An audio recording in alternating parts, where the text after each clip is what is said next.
Hello everyone, I'm Isabel Savage, tax partner at Bishop Fleming, and I'd like to wish you a very warm welcome to this evening's Introduction to Careers in Accountancy. So our talk this evening is really aimed at those of you who are thinking about careers either straight from school or you're at university and thinking about what to do afterwards, or even if you're thinking about a career change. Certainly for me, I think I got to about the age of 25 before I saw the light and decided this was my true vocation. So tonight I'm joined by my fellow partner Ria, who's going to give you a different angle from me. I've also got Katie, who's in our recruitment department, can answer specific queries about the actual process, how to apply. And then most interesting for you in the audience, and apologies to Katie and Ria, but we've got three actual real live apprentices who can give you a steer as to how it works in practice. You're going to meet Sam, who's an audit graduate, who is in our Bristol office. We've got George, who's a launch padder. We'll explain about our launch pad scheme. He's joined us straight from school. And then we've also got Martha, who's had some accounting experience before she joined us, and she's now joined our apprenticeship programme and is based in tax. So in terms of what we're going to talk about this evening, we're going to start off with what accountancy is all about. And that would have been really helpful for me, I think, before I started, because I really didn't have a clue. So we're going to talk through the main departments. We're going to also talk through what qualifications you need, what skills you might need for being an accountant, and big spoiler alert, it's not all about maths. We're then going to talk a little bit about the recruitment process. Now, we are going to be talking about the Bishop Fleming recruitment process, but those of you who are applying elsewhere, you'll find a lot of similarities. So I'm hoping it's going to be useful for all of you. And then a bit that I would have found madly interesting is we're actually going to talk through a day in the life of an apprentice. So each of our three people that have joined us this evening are going to tell us about what they do in their day job. We're also going to talk a little bit about how we manage work and exams. So anybody who's joining the accountancy profession, there's no escaping the fact that for the first few years, we've got quite a few exams to get through. So they're going to talk us through how they get through that balancing act. And then we're going to talk about life after a training contract. So once you're qualified, what are the options available to you? What can you think about doing then? And we'll then finish off with a little rendition of our favourite things. We're not going to sing, but we are going to talk about why we like Bishop Fleming specifically. And I'm hoping that sounds like what you signed up for. If you've got any questions, if you can type them in, I think there's a Q&A button at the top of your screen. Type them in as you go along, but we are going to actually deal with them all at the end. I hope that's okay. If we don't get to answer your question, you can come back to it, any one of us, or probably go back to Katie with any specific questions after the event. So without further ado, I'm going to hand over to Ria, who's going to answer the big question, what is accountancy anyway? Thanks very much, Izzy. So what is accountancy? Well, to become an accountant, you can do that in two ways. You can either do your exams by going into industry, which is going out to a company and studying there, or you can study for your exams through practice, which is like Bishop Fleming. We're an accountancy firm and we take quite a lot of graduates and school leavers in and do training that way, and you sit your exams that way. In terms of the practice route, we are going to focus on that today. As I say, we're here to talk about Bishop Fleming, and to help me with that, I've got three of our current trainees on the line here, who I'm about to pass over now, who can tell you a little bit about departments which we have in Bishop Fleming, specifically audit, which Sam's going to talk about, CBS, which stands for Corporate Business Services, which is management account services, and Martha's going to talk about tax. So without further ado, let's pass over to Sam. Hi guys, I'm Sam and I took the graduate route. I actually studied business management at UE. I've been at Bishop Fleming for about 2.5 years now. And basically the way that I describe audit to people who don't know what audit is that you are a financial detective, which sounds really cool, and it is really cool.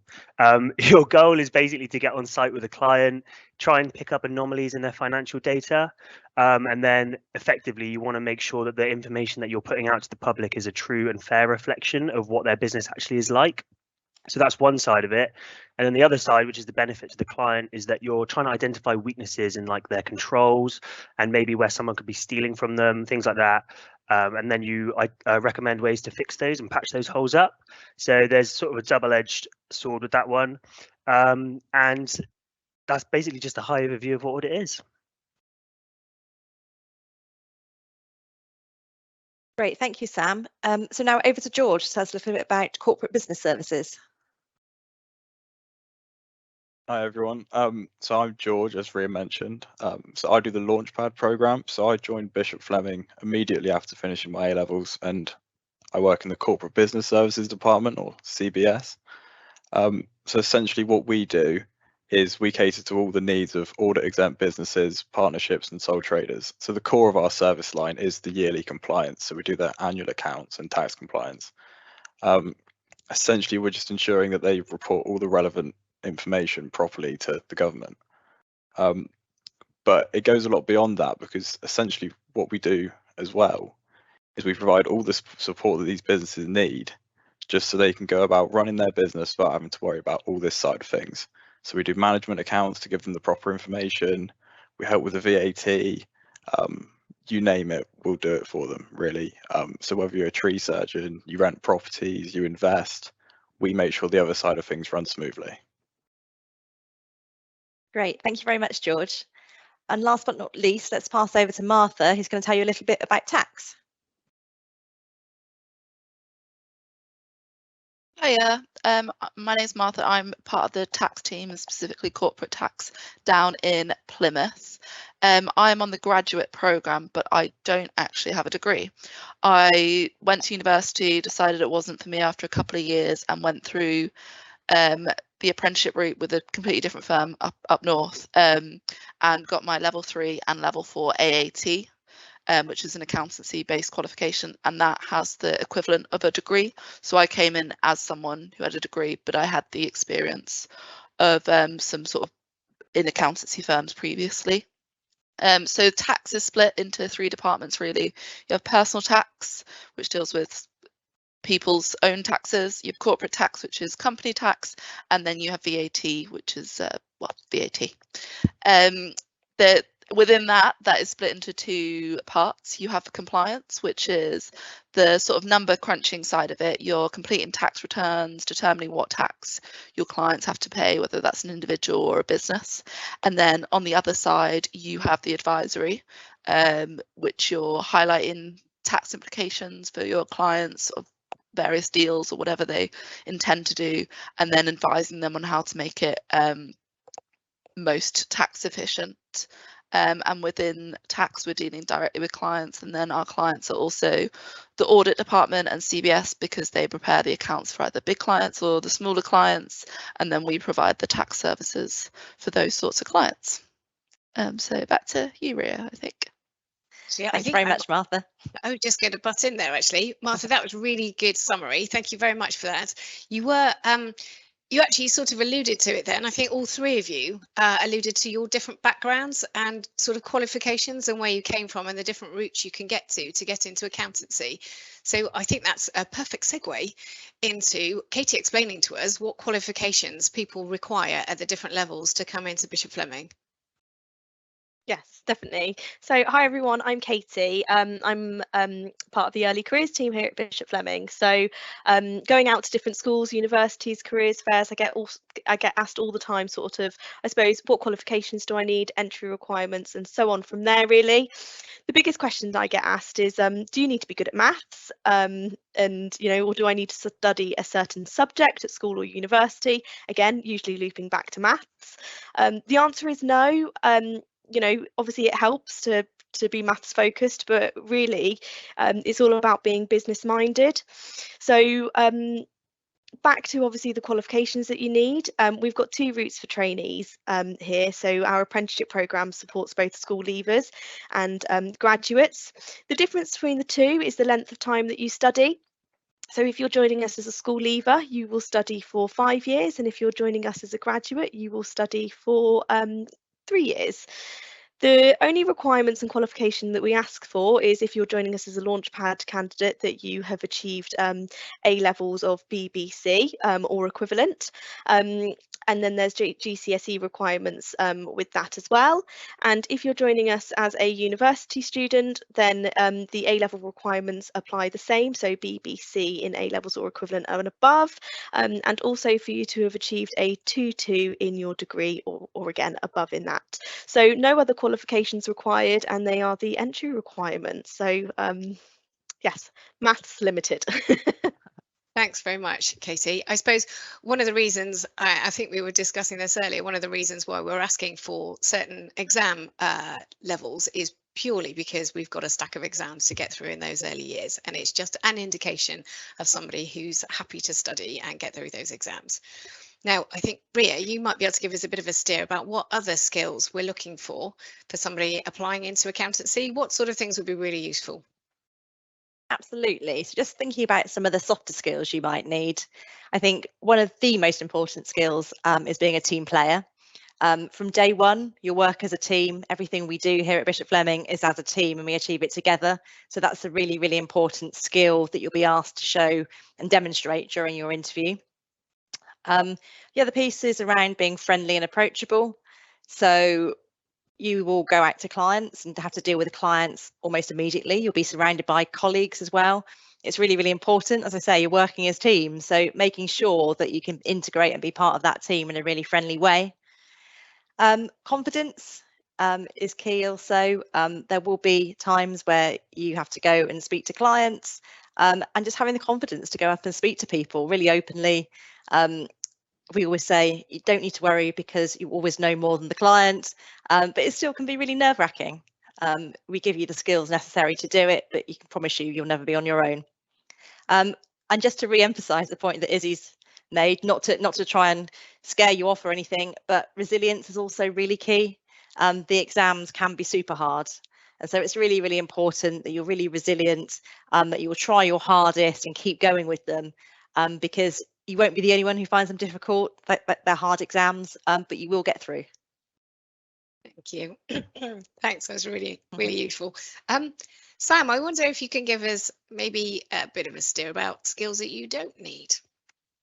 Yeah, absolutely. I know when I joined, and I know this is a common misconception, I thought accountants really only dealt with tax, and that you had to know everything about loads of different taxes. And firstly, and most importantly, is that you don't actually need any technical knowledge to do with accountancy, and that's because obviously you study it as you sort of progress through the apprenticeship. And secondly, you can go and join departments where there are some technical skills that you don't need as much. So, for example, in audit, you don't need to know what all the different taxes are and what the different rates are and when to file it and stuff like that. So that was definitely a big thing that I misunderstood when I first joined. Okay, George, is there anything that surprised you? Yeah, well, of course, there is the misconception that you need to be good at maths, and to be honest, the maths you do in accountancy is rather basic. It does help to have a good understanding of the basics, and it's useful for problem solving. But at the end of the day, anything past GCSE, it's not really relevant, to be honest with you. Also, you need to bear in mind that while you work as an accountant, you'll become professionally qualified. So having relevant qualifications prior to joining isn't really necessary. For example, one of our graduates recently had a degree in musical theatre, which I think it couldn't get any more irrelevant to accountancy. But as long as you have some of the skills mentioned by Ria and you can work hard, you'll be just fine. Brilliant. I would say she's very good at presenting, our musical theatre grad, but there we are. Martha, was there anything else that surprised you that either you required or didn't require? So I thought it was going to be a lot of numbers. I love numbers, so that I was looking forward to that, and that is definitely, you don't need it, but it's, especially in tax, there is a place for people who love numbers. But there is a lot of opportunities for writing as well, so if that's more your thing, there's writing reports and stuff. In tax, it's very much advising clients and writing that in writing technical jargon in layman's terms, which I think is a really important skill. But I would say, as long as you're keen and enthusiastic, that's probably the biggest skill you need to have. Brilliant. Thanks, Martha. Katie, I just wonder if you could talk us through the recruitment process a little bit. Yeah, absolutely. In a nutshell, the hiring process is made up of four stages. So it's really fair, it's really challenging, and all in a positive way. So I'll run through each of those 4 steps. The first step is simply make an application. Put your CV in, and then that's where your CV is initially reviewed. So that's one step. Step 2 is online testing, which consists of numerical reasoning and deductive reasoning. This is all done in the comfort of your own home, so you'll have a timeline and when we would like that to be completed by. And all the while communicating this with you. So in between each of those stages, we are here every step of the way. That's what makes us different, and that's what, you know, where we sort of are able to support you through the process. So if you've got any questions on any of these stages as you go through them, we will be calling you anyway, but you know that we're there as well, which really is important for stage 3. So stage 3 is a video interview, which is done online, again, in your own time as well. This is where you'll be asked some questions and then you'll record back your answers. And then the 4th stage, which is the final stage, is an assessment day. That consists of a business task, an interview, and then finally you'll have the opportunity to have a tour of our office. Sam knows all about these tours, both having one and doing them quite frequently for me. So that will be the case where actually you have a tour of the office space where you are applying to, and then the opportunity to ask any questions with somebody that's just gone through the training of what you're applying for as well, or currently going through the training. So that's the 4 stages. Brilliant. So I think most of us would be reasonably comfortable with the sort of CV process, and then the numerical and the deductive reasoning. I know we can get access to tests online to practice those, but the thing that would fill me with horror is the video interview. I think that strikes fear within me, and I wonder whether, George, you might want to talk us through how it actually was. So the video interview, I'll be honest, it will feel quite unnatural, but although it's not something you're likely to have done before, the good news is nobody else has. So everyone else applying will feel exactly the same as you. And when we see your responses, we understand that you're not going to be completely comfortable just talking to yourself. But you take the good with the bad really with this one, because you get 2 minutes before each question to really think about your response, which in a traditional interview you can't do. So although it can be a bit unfamiliar to a lot of people, in some ways it is quite nice to have such a good amount of time to consider what you're going to say. Okay, thank you. Thanks. Martha, would you like to talk us through a bit about the business task without clearly giving too many answers away? So the business task is part of your assessment day. So you receive the task and you're given an hour to complete the task. Basically, you're given a set of information and some questions, and you've got to answer the question using the information. There's no sort of technical knowledge testing. It's not about that. It's about being able to interpret data and using your skills to get across the point you want to make based on the data that you've been given. So you're given a while to write that, and then the second part of it is sort of discussing that in more detail with someone. But there's no sort of right or wrong answer. I don't think. It's more sort of how you interpret things and what can you support what you're saying in terms of the facts in front of you. So it wasn't super scary or super bad. It's you know, if you've been at school or uni recently, it's quite straightforward, and it's not too bad. Brilliant, thank you. And Sam, over to you to tell us a little bit about the face-to-face interview. How nerve-wracking was that? I actually really enjoyed my face-to-face interview. The start of it was it's the classic interview. It has a standard competency questions. You know, can you think of a time when you did this, did that? But then once we kind of got past that sort of initial phase, it kind of just felt like a normal conversation. Especially that was my experience. And I think the reason for that is because they just wanted to get a feel for who you are as a person and whether you fit into the culture. And I remember in my interview specifically, I actually ended up talking about volleyball and starting a volleyball club for like 15 minutes at the end. So I have no idea why I still got hired, but it was a really good experience, and it was really calming after the first 15-20 minutes. Yeah, good experience. Did you ask any questions, Sam? I did indeed. I asked questions, but I actually had a load that I had prepared. But I ended up just naturally asking conversations during the flow of conversation, because it felt more like a discussion than necessarily just we're firing questions at you. You can't ask us questions back. It was very sort of relaxed environment, as I was saying. But I think it's always good to go into interviews with a few questions in the back of your mind, and also listen to like the questions that you're being asked and actually think of questions during the time as well. There's just really good tips in general.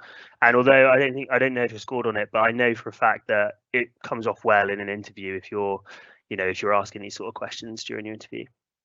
I think it's good to show an interest, but I think it's really good for you to be checking the vibe of any firm that you're applying to make sure you think, well, would I fit in here? Is this the sort of firm that I want to be part of? It is a great opportunity. Okay, so I think now our next part is to talk about a day in the life of an accountant. So what's the day actually look like? So I'm going to come straight back to you, Sam. I hope you don't mind. What do you do as your day job? What's your day look like? Yeah. So as an auditor, as I said earlier, you're there to sort of check the figures that clients are giving you and make sure that they're giving you a true and accurate reflection of that. And the way that you do that is basically devising tests and then conducting those tests, gathering evidence and making sure that they have backing for the figures that they're telling you that they have.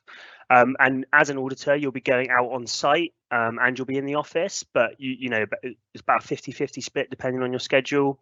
And an audit can range from between 1 to 3 weeks. There are some clients that we do where you'll be on an audit for about 3 to 4 months. And then the actual audit team, so what it will look like is each audit you'll be put in a different team with different people, which I love because I love talking to loads of different people all the time. But the audit hierarchy is sort of an associate at the bottom level. Then you've got the senior above them, and these two will always be on site together. You'll always be working together and you'll always be supporting each other. And then above the senior is the manager, who's basically the senior support. And the manager will come out on site with you like one day of the week and just help you with sort of more technical questions. And then above that is the partner, who's sort of the support for the manager. And that's really, really good if you do audit, because you're never alone. You're sort of always being supported by different people. And the other really good thing about audit that I love, and I know I'm just saying how much I love audit all the time, but I actually do enjoy it. You get to go to like loads of different companies. So I've been to like a fine arts company where I stayed in Piccadilly Circus for a week, and there was like a £2 million painting in the room with me, and it was very scary because I was scared I was going to break it, but it was so cool to see like the inside of the vault. They actually had a vault. And then I also did a construction company who were building a nuclear reactor, so like you can do so many different things and see behind the doors of so many different businesses, and that's definitely a big benefit of it. Brilliant. That really does give us a flavour. George, I wonder if you can give us a bit of a steer about how it works in corporate and business services. Yeah, so there's lots of variety in CBS, and that's for a few reasons really, because you'll work with different types of clients, different people within the firm, or you'll even just provide different services to those clients.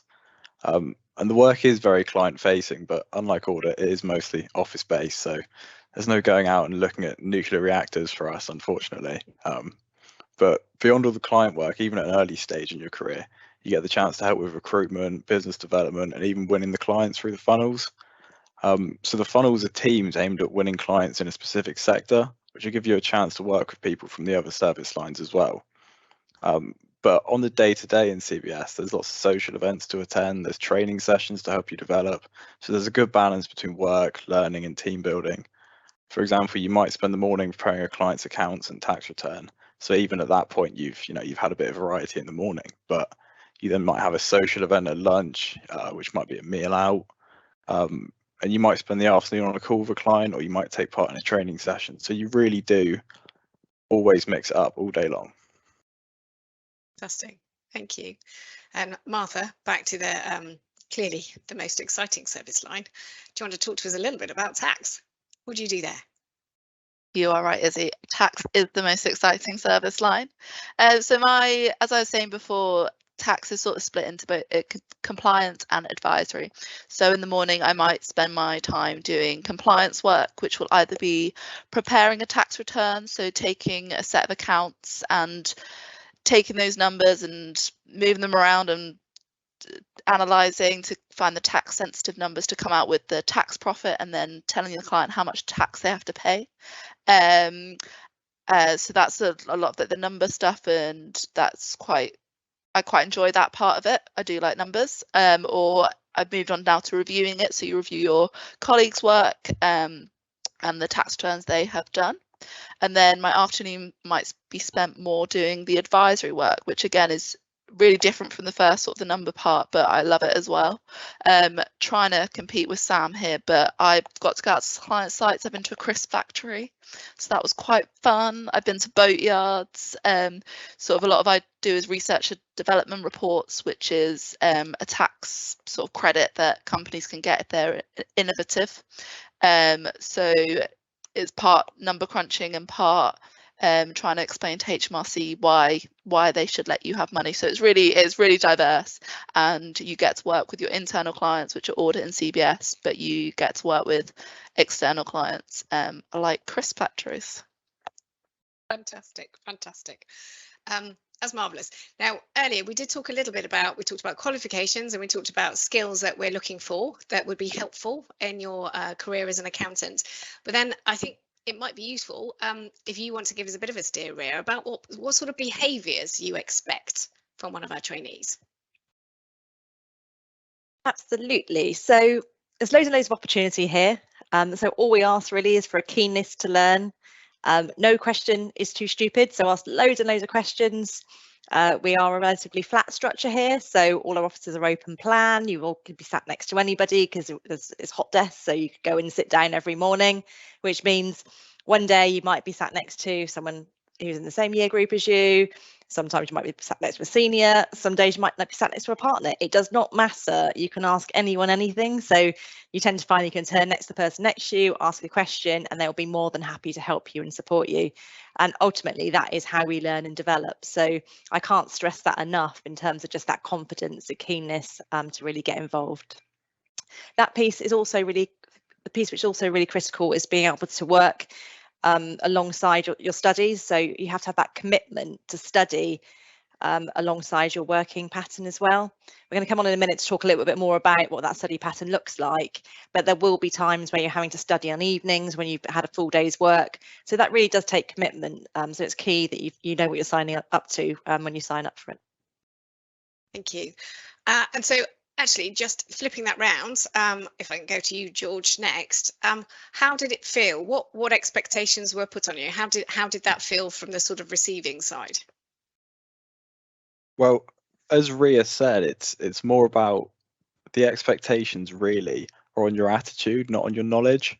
So when you start out, everybody really understands that you're not going to know what you're doing. After all, everyone's been there, they all understand. But because of that, initially there's a larger emphasis on training. So you're not going to be thrown in at the deep end. You will spend a lot of time training, and you'll have a buddy to support you, which will be someone at your level who's been at the firm for 1 or 2 years. And that's really good because not only can they teach you a lot, they've kind of just been where you are.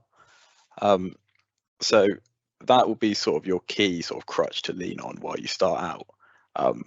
But everyone around you will support you every step of the way. And as you become more independent, you'll do more complex jobs and you'll sort of pick things up as you go.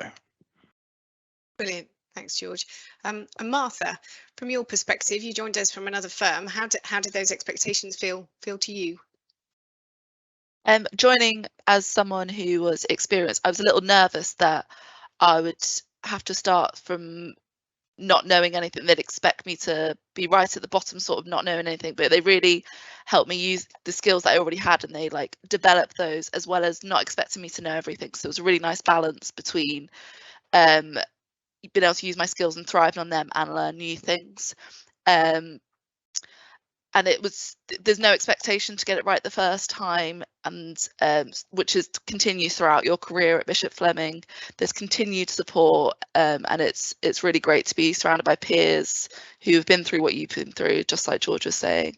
So yeah, it was a nice balance between expecting to be what you are and also helping you to become that person. Fantastic, thank you. Right, and now to the bit that can't be avoided, we need to talk about exams. We've all got through them, but it is definitely a balancing act. So if you're joining us, you're looking at doing your chartered accountancy exams. You may also be thinking about doing some chartered tax exams. And I think probably best to go straight to you, Sam, to talk us through what those exams are like in the first few years. Yeah, absolutely. So in total, you do 15 exams. They're spread over 3 years if you're a graduate, 5 years if you're a launchpad. The first 6 exams, you get 1 week of learning where it's 7 hours a day, you're down at college, and you get paid for that.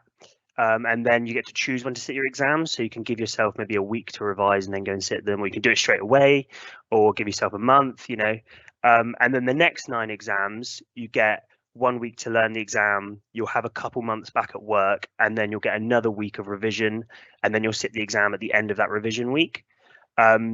You will be sacrificing your your evenings to self-study. That is absolutely going to be the case, especially when you get to sort of professional level. I basically become a hermit over the whole time, but it's not you know, it's not too bad because you do have breaks in between exams, so you're not always revising, you're not always doing exams. You'll do like 2, and then you'll have a couple months off, and then you'll do another 2. The revising week is a godsend, I will tell you that now. And the training provider that BF use are absolutely brilliant. I can't sing their praises enough. It's First Intuition. They're based in Exeter and Bristol, so you may not even have to travel. I don't have to travel for my learning. I get to stay in Bristol at my house, which is really nice. But basically it is tough, but there's a lot of support. The training provider can offer you so much support. I remember sending an email at like 11 p.m. once, and I got a response on the same day. But also your peers, because they've just done the exams, and even people that are in the same year group as you. You know, we all go to the office and study together, and help each other out. So it's definitely not unmanageable, but it is tough. But yeah, the support's there. Brilliant, thank you, Sam. And I think the other thing to say is we have all done it, so we do understand the sort of balancing act when you've got a job to do at work and you need to get home to start your studying. So I really truly believe that the partners and managers around would all help support you get off when you actually need to. I do have to ask the question. So what happens if it all goes a little bit pear-shaped and I fail one of my exams? Martha, what happens?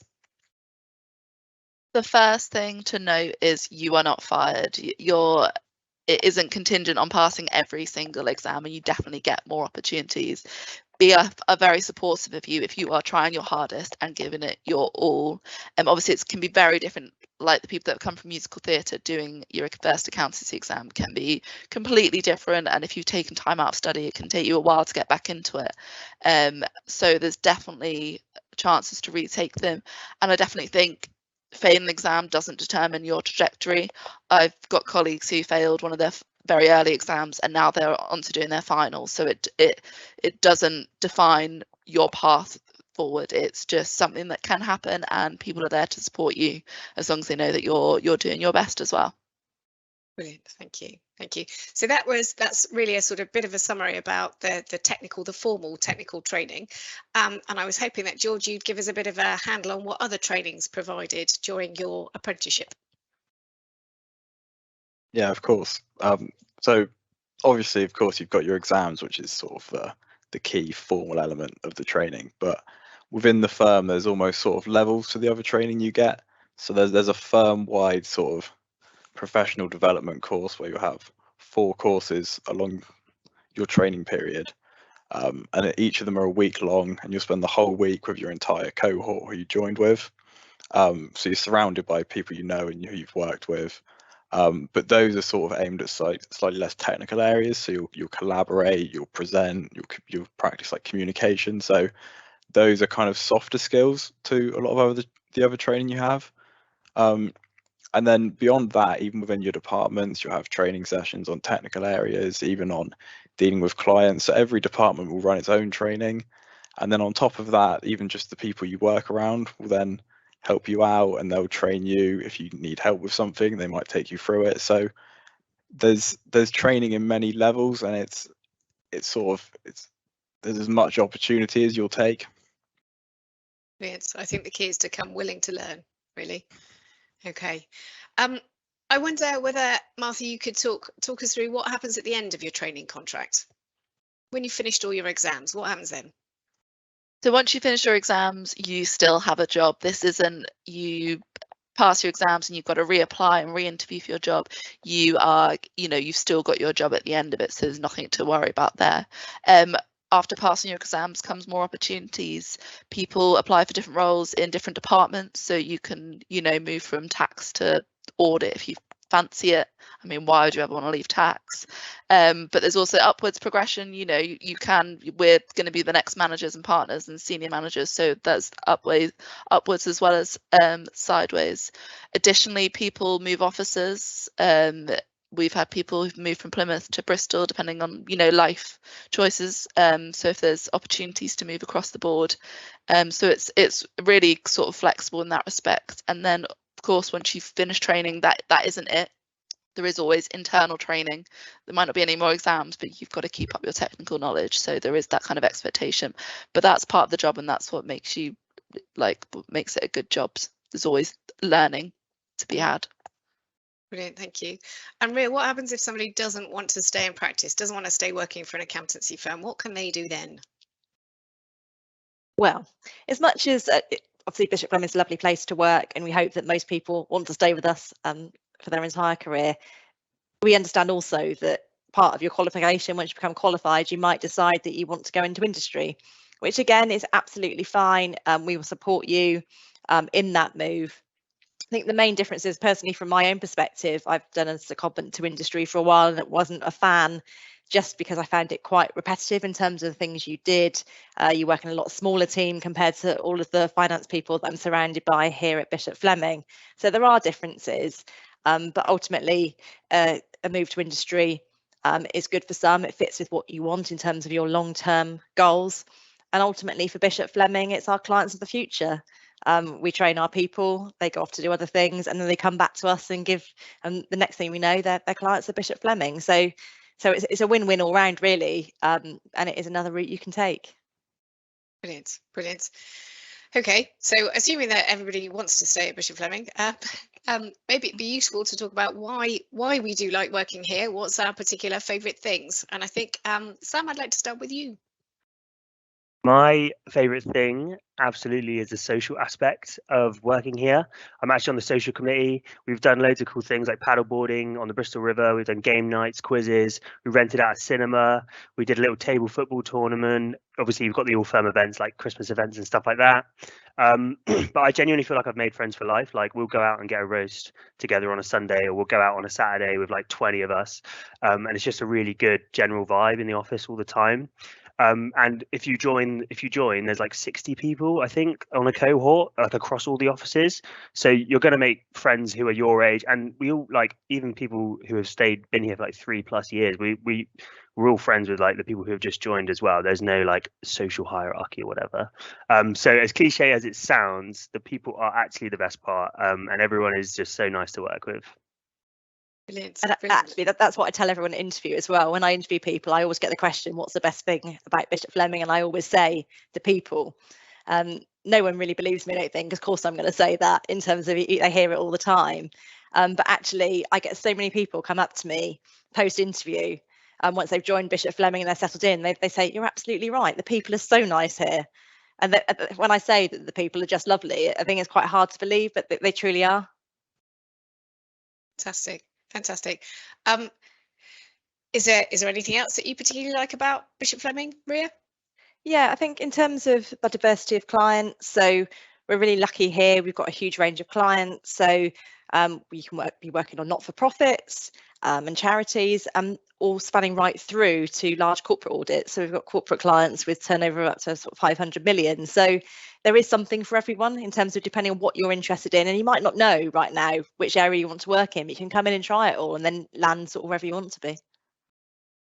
Fabulous. What about you, Martha? So coming to Bishop Fleming, I felt like I had a lot to compare it to, having had previous experience. I always say it's a bit like the Goldilocks effect. I worked at a very small firm where there was only 4 of us, and that was great because you got to do a complete broad range of client work, and it was very client involved. But there was, you know, you're only as good as the top person in terms of technical knowledge and HR support, so that lacked. And then at the other end, I worked for the very big big four companies, and that was great. You had the support, you had the technical knowledge and all that, but you were very streamlined into what sort of work you were doing. So then BF, I found, is just right. You have the personal, intimate feel of a small firm. You get to know the clients, you get to know each other, you get to work across different offices, but you have the backing of the big firm, you have the technical knowledge and the key players who know what they're doing, and they've had lots of experience elsewhere and they're able to bring it and culminate it in Bishop Fleming. So it's definitely the best place I've worked in terms of the three, and it not just even saying that, it's really the kind of the perfect balance for me. Thank you. And what about you, George? What do you like about BF? Well, I think it's worth mentioning that at my level, if you do want to shoot for one of the big four firms, as much as I'm sure they will value you, they will pay you as little as can possibly be paid, unfortunately, which we don't quite do. And because we're a slightly smaller firm, you really do get more involved in the jobs that you take, instead of being responsible for one small part of a really big job.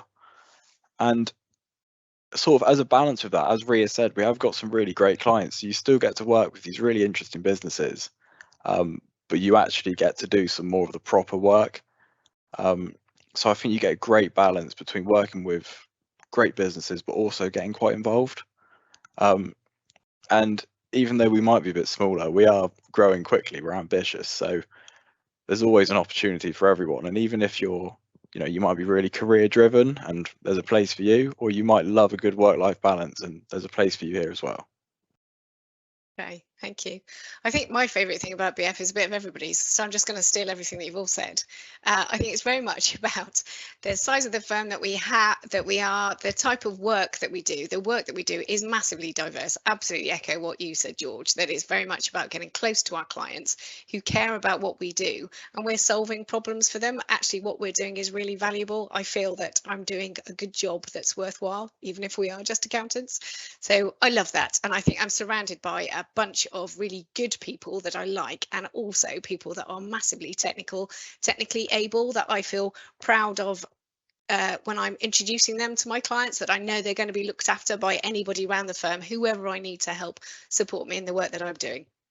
So that's really what I'm liking BF for. I think we're actually pretty much done in terms of content. I think what I'd like to do now is just to have a look to see if we've got any questions for us to answer.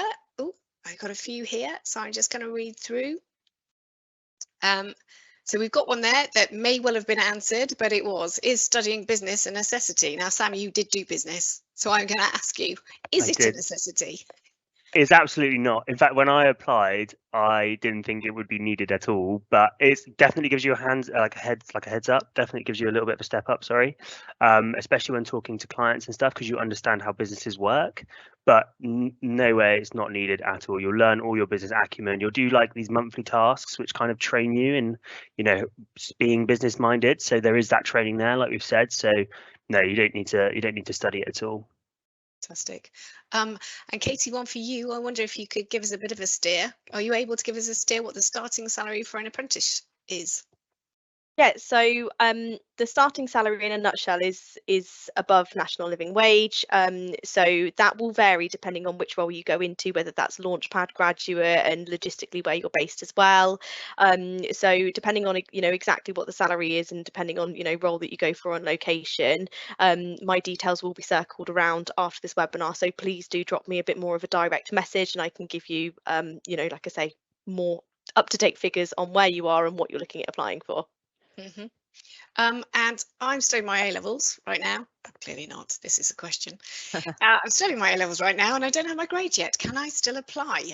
George, actually, I might put you on the spot there, because I assume this is what happened to you last year. Yes, it is. And Izzy, I hope your A-levels go well. I really do. But yeah, so I applied in the winter of my last year of A-levels, and so again, I hadn't taken them. I wasn't even that close to taking them. So yeah, you'll go through the whole process, then you'll get offered a conditional offer based on getting your results. So it's absolutely not necessary to have already got your results. Brilliant, thank you. And maybe one for you, Katie. Is there a limit to how long ago you were studying if you're applying to Bishop Fleming? No, not at all. I'm guessing that question's probably come about because I think other graduate schemes have, maybe a 3-year, 5-year plus period in terms of when you when they would have liked you to have completed your degree. So I can only assume that's probably where that question's come from. But for us, no, we don't. We've had a lot of career changes. Some people have gone on to be teachers and decided actually that that's not for them and they want to turn around. Doctors, you know, supermarket managers, a real mix. And that means, you know, 10 years past, you know, degree, they've wanted to change career. I think the important thing to note is that if you've spent a little bit of time out of education, you know, you'll be going back into education, so just making sure that that's the right path for you. Brilliant, thank you. And I think you've probably covered this, Ria, but in terms of what we're looking for when recruiting somebody on the assessment day, is that going back to what you said earlier? Yeah, I mean, it goes back a little bit to that, and actually it captures one of the other questions we've got as well, I think, which is around sort of interviews itself and how do you remain calm and perform your best at interviews. I mean, I think the best advice we can give is just do lots of preparation. So come armed with loads and loads of examples of everything you've done to date. So that might be things like team sports or team activities, things you've done at university in terms of projects. Come armed with those examples. Come and see us, see the team. Everyone's mega friendly, so it'll make you feel very welcome, and just try and relax. And what we say to everyone is it's a two-way process. So it's very much about you finding out about us as well as us finding out about you. So just always have that in your back of your mind in terms of you're interviewing us too. I think just by thinking it through it like that way, you just become automatically more relaxed into the role. Just to jump in there as well, from a recruitment point of view, a really good tip which I sort of try to give everyone when I'm out at careers fairs or doing any careers talks is an acronym called STAR, and that stands for situation, task, action and results. If you're asked a competency based question where it's sort of like, can you give me an example of where you've done that, if you link your answer back to that STAR, then you'll have a really in-depth answer, and if it's one that you've not prepared for, at least you can think, right, situation, task, action, result, what you know, what have you done? So if I can give you one tip today, then that'll be one to go away and have a look into. Brilliant, thank you. How about offering work experience for a year 12? Katie, that might be coming back to you actually, I think, for that one. Yeah, absolutely. So we work experience, we're creating a programme. We try and change things up each year. So we're hoping to finalise something soon. So what I would say back to that is I don't have an answer for you right now, but something is coming. So to keep an eye out on our social media. And then that way, once it goes live, you'll have all the information. Again, my details will be circulated. So, you know, please do keep in touch with me if that's something that you're interested in. Brilliant. And then sort of related to that, for somebody who's at university, do we offer placements? Katie? Yes. Sorry, yes. No, that's absolutely fine. Yes, we do offer placements. So we offer 12-month placements, and occasionally we do shorter placements, but usually nothing under 6 months. You know, we've got placements currently in the office, and that's varied amongst all of our different locations. So yes, we do placements. The applications you won't find are live right now for those. They go live mid-January. So if you're looking on our website sort of thinking, well, how do I apply? What do I do? And you're somebody that's looking for a 12-month placement, every year, mid-January, we go live with those. I just want to say as well, I actually work with quite a few placement students in audit. And I did a placement as a project manager at a different firm for my degree, and I kind of felt like I was shoved aside a bit, kind of just given admin tasks. And the placement students that I work with do exactly the same job as people in their first year of actually doing the apprenticeship. So you get loads of experience. And I know a couple of people who are going to come back next year who did their placement. Actually, I know like 3 placement students who have all come back. So it's it's a really good experience to do, and it's definitely something I would look at if I had known when I did my degree. Marvellous. And then thinking about the actual day job, Ria, is it possible to work from home, or do people have to come into the office every day? Yeah, so yes, it is possible to work from home. So at Bishop Fleming, we have a hybrid working policy, and that policy really means you'd have to work in a way which is best for, yes, yourself. So you have to work, you have a doctor's appointment and it's easier to work from home, then yes, definitely go for it. But also the team and the client. So you look at what you're doing that day and apply those principles. And that may mean sometimes you go into the office and work with your team in the office. Sometimes you might be out at a client site, or sometimes you might either be doing a task which you can do by yourself at home and it's quieter, you can just get on with it, or you might have an appointment and so you may work at home. But I think the policy, what it does is it really allows that variety, and as long as you apply it sensibly. Brilliant, thank you. Where would somebody find information on job adverts? Katie, where do they go out? So job adverts are all on our careers site. So simply, I mean, the way I get to our careers site most is I tap into Google Bishop Fleming jobs or Bishop Fleming careers, and that's the best way. And on our career site, we've got tons of information in terms of actually which route is best for you, whether that be non-graduate route, so school leavers, or Launchpad you may have heard mention or talk about. So they're all non-graduate routes, and then obviously you've got graduate routes, which Sam and Martha are on. So there, you know, you can find out all the information and then obviously apply via the careers website. So if you do come across our adverts on platforms like Indeed or Reed or your university careers site, the link will always loop you back to our careers page. So that is where you make your application. I hope that's answered the question. Yeah, I think so. Thank you. And one very specific question, actually, going back to the business task, asking if the business task is something you talk about in the face-to-face interview. How does that all fit together? Yes, so when you get to that final stage, that is where you do your business task and your interview. You'll be given all of the information for your business task on the day so that it's fair. If we sort of gave you your business task beforehand, there could be an opportunity, maybe your dad's an accountant, maybe you know somebody and actually you're already set off at a fair advantage if that's the case. So actually we give you all of the information on the day at the same time, so everybody is set off at the same foot. So you will complete your business task, and it would be a shame to, you know, for you to write this report and then not talk about it. So the idea is that you will talk about your report with your interviewer, and then you will have your interview as well on that same day. So yes, you will be talking about your report that you've written, and then you will also have an interview as well. You can see them as, you know, separate tasks altogether, because interview questions versus, you know, talking about report are very different. Brilliant. Thank you very, very much. So I think that wraps up what we wanted to talk about this evening. I think for anybody who's got any further specific queries, you are very welcome to contact any of us here today. But Katie's probably your best person to ask anything particularly technical about applying to us. We've given you a pointer as to where to look to apply if you're interested. So I think it just leaves me to thank all of the panel for this evening and thank everybody for joining us. And I hope it was interesting. Thanks very much. Good night.